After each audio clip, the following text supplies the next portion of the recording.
Se foli ky ushtari Suelit për rindërtimin. Tani, a është i qeverisë tuaj ajo banda që mori përsipër të shëmbi një pallat të tërë në zonën e kombinatit, me justifikimin se ishte prishur nga tërmeti, ishte dëmtuar nga tërmeti, mbasi e prishën i lanë qelë të hapur banorët e asaj zone, votues të Partisë Socialiste, dhe çfarë ndodhi pasi u shëm tërmeti? U dha leje për një pallat tjetër, dhe kujt ju dha? Abules të Erjon Veliajt. Dhe ai pallat, ajo pronë që ja dhat Abules, duke hequr njerëzit nga shtëpiat e tyre, nëpërmjet hajdutëve tuaj, është sot e konfiskuar. Atje ku populli ka tragjedi, ju shifni fitime për fitime financiare. Dhe kjo është likësia më e madhe e kësaj mazhorance. Dhe nuk është hera e parë për Izvërtetës. Në një tragjedi tjetër në një shkollë, ku një fëmijë humb jetën, ju e përdorët përpara zgjedhjeve elektorale për të mbyllur TikTok-un. Aty ku ka tragjedi, ju shikoni se si të përfitoni, qoftë nga ana financiare, qoftë nga ana elektorale. Kjo është likësia dhe fytyra e vërtet e të majtës që ju përfaqësoni. Gjithashtu, ushtari Suelit tha diçka shumë interesante, që duhet parë me shumë vëmendje. Nuk parashikohej dot, tha, tërmeti. Këtë e tha vetë zotëria këtu. Ndërkohë që urdhroni këtu, ku është parashikimi i presidentit Republikës të asaj kohe, Ilir Meta, që i referohet specialistëve në Greqi, që mund vi një tërmet në Shqipëri, në Korrik, jo, qeshni, prit, se dium se qeshni ju se mbushët gjepat me rindërtimin. Ja ku e keni këtu, ja ku e keni këtu, letra për Edi Ramon, Ilir Meta jep alarmin, merrni masa, sepse do të bie një tërmet. Çfarë bët ju? Ju nxorët direkte Carlo Bolinon të thoshte gafa e rënde e Ilir Metës, se nuk mund t'i parashikosh. Ju a paralajmëroi në datën 29 korrik të 2019-ës dhe tërmeti ra në 26 nëntor. Tërmeti i dytë, i pari tra në shtator, zotri. Dhe në vend kërkoni ndjes, vazhdoni dhe qeshni. Dhe çfarë ka ndodhur? Një gjë që ju nuk e mohoni dot. Presidenti i Republikës ka çuar një dokument konkret Ministrisë Mbrojtjes, e cila ka kthyer përgjigje. Pyetja e presidentës ishte: a kemi ne resurset mjaftueshme për të përballuar një tërmet? Dhe përgjigja e Ministrisë Mbrojtjes ishte që i kemi të gjitha mundësit për përballuar çfarë do lloj tërmeti. Dhe çfarë ndodhi, ju s'kishit as qend për të shkuar atje. Edhe tenderin e qendve e kishit vjedhur. Dhe personi që i është marrë me tenderin u arrestua.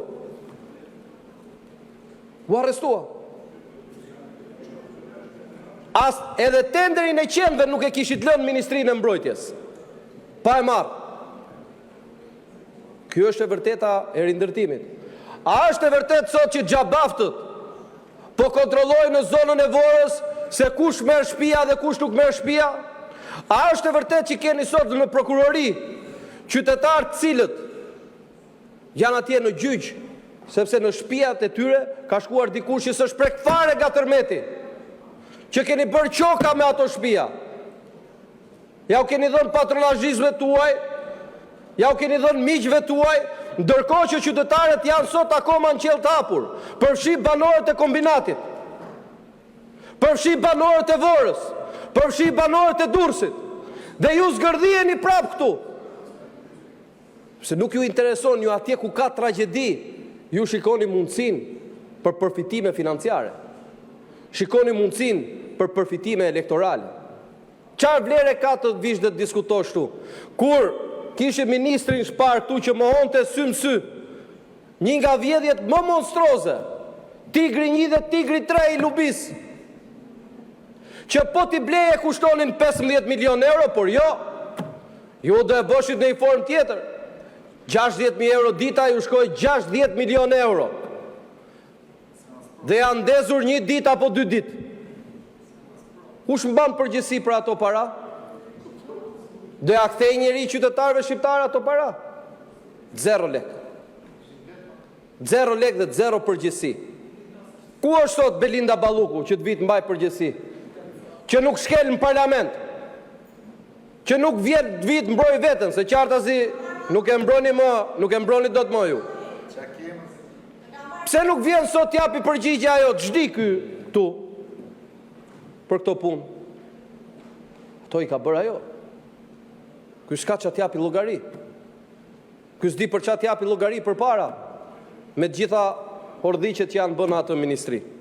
Por mos folur për rrugët, infrastrukturën. Shikoni pak Unazën, e keni inauguruar 6 muaj më përpara. Dhe kur shkon për të kthyer te fresku, është shëmbur rruga, mbas 6 muajve. Një tender që ka shku 25 milion euro kilometri prishet mbas 6 muajve. Kush mban përgjegjësi? A do jepni një cent mbrapsh shqiptarëve që i kanë paguar me taksat e veta, taksa që i keni rrit ju, që janë taksat më të larta në rajon. Prandaj kemi kilometrin më të lartë në rajon. Prandaj blem energjinë më të lartë në rajon. A nuk është kjo qeveri e cila ka bler energji me çmim të lartë dhe e ka shitur me çmim të ulët? A nuk jeni ju?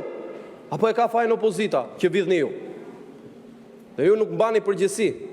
Po më e turpshmja nga të gjitha është minimalja. Nuk përfshi, nuk them që e keni fajt një apo e keni bërë ju si deputet, 1 apo 2, nuk di të them që e ka filan deputet. Por që ky grup parlamentar të vi këtu dhe të justifikoj krimin që është bërë me rindërtimin dhe mungesa e seriozitetit të qeverisë për të marrë masa pas paralajmërimeve serioze nga institucionet më të larta të shtetit shqiptar, juve minimalisht i detyroheni një ndjes publike qytetarëve.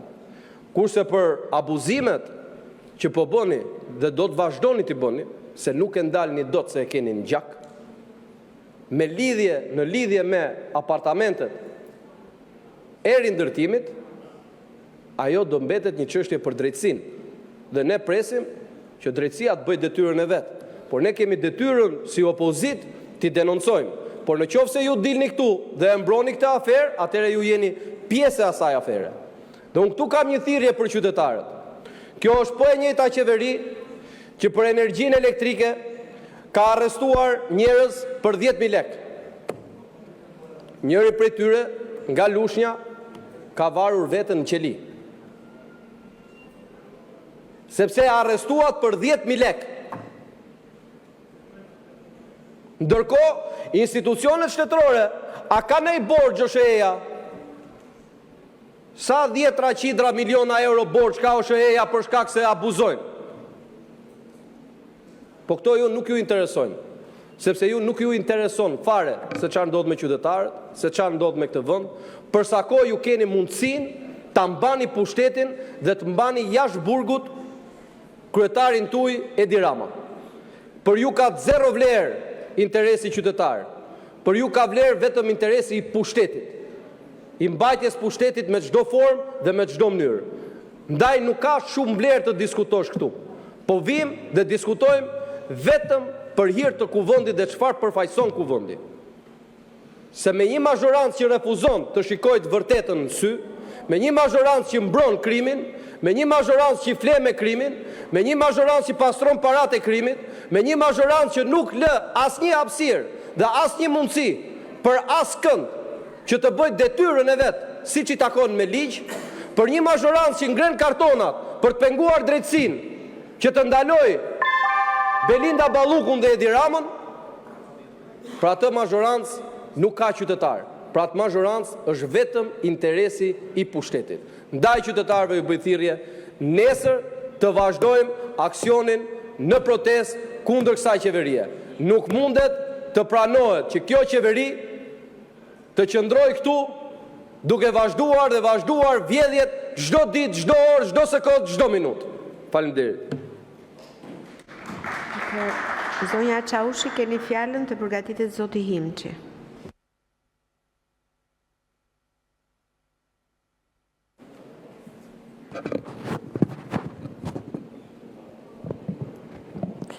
Sa fjalimi bukur që ishte, apo jo, qa frymëzimi që kishte këtë herë, qa GDP-a, po.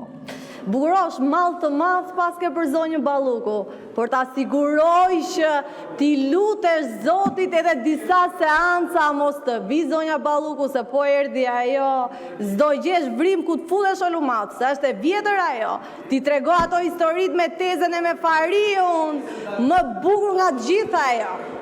Ato doktorët i di më mirë ti se të kanë hyrë në punë aty te familja jote, s'po i hy asaj historie.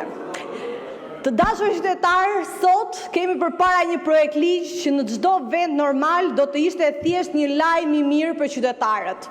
Investim në energji, në rrjet dhe në sigurinë e furnizimit. Po prito bukurosh ta mbaroj unë, mendoje çat GDP-n, mendo fjalimin çoja çat GDP-s dhe ma jep replikën. 35 milion euro për të forcuar sistemin elektrik në veri të vendit, pas tërmetit të vitit 2019. Por këtu tek ne, si gjithmonë, edhe lajmi i mirë duhet të kaloj përmes filtrit të këtij krahu, këtej zhurmues. Këtij krahu që nuk nje më asnjë lloj kufiri, por të vetmin qëllim që ka është të vijë këtu edhe të jetë kundër çdo gjëje. Dhe nuk arrin dot ta kuptojmë, sepse nëse nuk ka investime, ju filloni dhe u lërisni. Nëse ka investim, thoni pse tani u kujtuat? Nëse ndërtohet një stacion, kundërshtoni pse ndërtohet. Nëse nuk ndërtohet, thoni pse nuk ndërtohet. Ju keni qenë dhe keni pasur çdo mundësi të bëni, por nuk bët asgjë të nderuar. Pra në çdo rast keni të njëjtin refren, në çdo rast e njëjta politik e vjetër, zhurma. Dhe ironia më e madhe, dini se kush është? Po flasim për ato zona që për vite me radhë keni arritur të mbijetoni nga pak. Po flasim për Shkodrën, për Lezhën, për Fushkrujën, Shëngjinin, po flasim për qytetarët tanë, po flasim edhe për ata pak demokratët tuaj tani që ju kanë mbetur në këto zona. Po flasim për njerëzit që nuk duan politik me energjinë, por energji në shtëpitë e tyre. Po flasim për familje që kërkojnë një gjë shumë të thjeshtë, dritë pa ndërprerje. Por për ju edhe energjia elektrike kthehet në debat politik. Për ju edhe transformatori bëhet debat, edhe në stacioni bëhet konflikt, edhe investimi bëhet problem. Ju nuk jeni në anën e zgjidhjes, ju nuk jeni në anën e qytetarëve, jeni në anën e bllokimit të çdo gjëje që ecën përpara. Jeni në anën e zhurmës. Por zhurma juaj nuk i ndalon dot projektet për Shqipërinë europiane. Ju mund të jeni në të shkëlqyer në ato zhurmë që bëni, por zhurma nuk dalon dot Shqipërinë në rrugën e saj. As zhurma, as tymi, as ajo revolta, as ato goditje që ju bën ti atyre punojësve të policisë së shtetit. I ka mbijetuar Shqipëria këtyre, i ka mbijetuar edhe atit gërdecit tuaj, me kohë të tëra me radhë, dhe për këtë mbijetesë Shqipëria e ka treguar në 11 maj. Prandaj, ky është një projekt i rëndësishëm për atë zonë. Ajo zonë ka nevojë për përmirësime dhe ju përpiqeni me çdo kusht t'i bllokoni, por nuk e arrini dot të nderuar, sepse sa më shumë përpiqeni t'i ndaloni, aq më shumë Shqipëria ecën përpara. Dhe qytetarët tanë këtë e kuptojnë shumë mirë. Ata nuk kanë nevojë për debatet tuaja, ata kanë nevojë për një gjë shumë të thjeshtë, energji të qëndrueshme, shërbim të mirë dhe shtet që funksionon. Qytetarët e dallojnë shumë mirë kush ndërton rrjet elektrik dhe kush ndërton rrjet zhurme, i cili nuk mbaron kurrë në këtë sallë dhe nuk ka për të mbaruar ndonjëherë sa tjetë Sali Berisha edhe këta bukuroshët. Me ose pa këta bukurosh, Shqipëria do të vazhdojë përpara. Tani nderuar bukurosh, eja këtu dhe bëja replikën tënde që ta ka sjellë çat GDP-ja. Lutem truaj me tikën.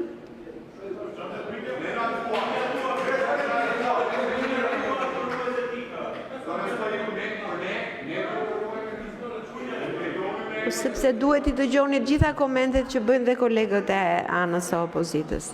Zoti Balliu, keni fjalën për replikë.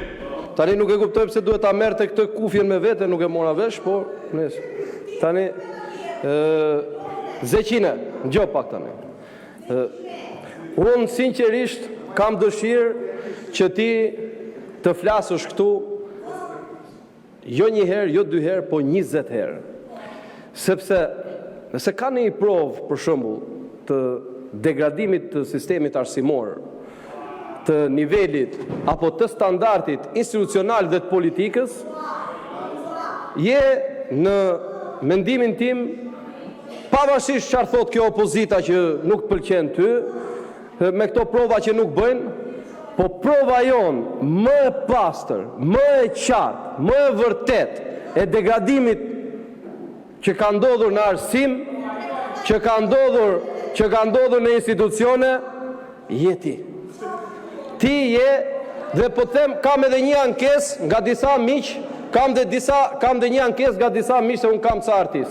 Zoti Balliu. Shpeshe nuk po e shikojnë. Zoti Balliu, të heq vëmendje. Çka ke? Po shumë mirë. Jo, e kam. Shumë mirë, shumë çfarë do? Zoti Balliu. Çfarë do? E para, kur i drejtohesh kolegës, do t'i drejtohesh siç e ka emrin.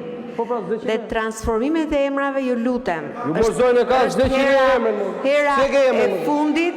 Hera e fundit që ju tentoni që të ndryshoni emrat e kolegë. O zoj, mos ma ndërprit fjallën e para. Unë ta ndërpres fjallën sepse... Jo, s'ma ndërpret do të fjallën. Kur të mbaroj unë... Lutem, kur të mbaroj unë fjallën... respekto kolegët në parlament. Jo. Respekto kolegët. O zoj, një dhe njerë, ti respekto kolegët, unë i thira emrin zonja, kontrolloja pashaportën, e ka Zeqine. Shkam shpiku në emrin, ja kanë vonë ata, vetët. S'ja kanë vonë në emrin, o zonjë. Tani, a mund të vazhdojmë? A mund të vazhdoj? Të vazhdojsh duke zbatuar rregulloren, pa ofenduar kolegët. Nuk ofendohen gja ku ka birnane që i ofendohen këta. Tani, në këtë aspekt, duhet ngritë një shqetësim. Shumë nga emisionet humoristike që kemi pasur ne, që i ndiqnin qytetarët shqiptar, tani i kanë zëvendësuar duke dëgjuar ty dhe ja 2-3 tjerë këtu, i zëvendësohen dhe të ngelen pa punë artistët dhe humoristat. Se në vend portokallis, e në vend të tjerave, vjen ditë shtune, ditë djele, fjalimet e tua dhe disa tjerve.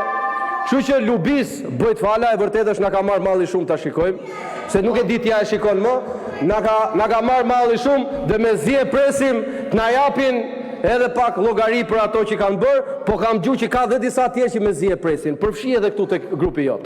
Faleminderit.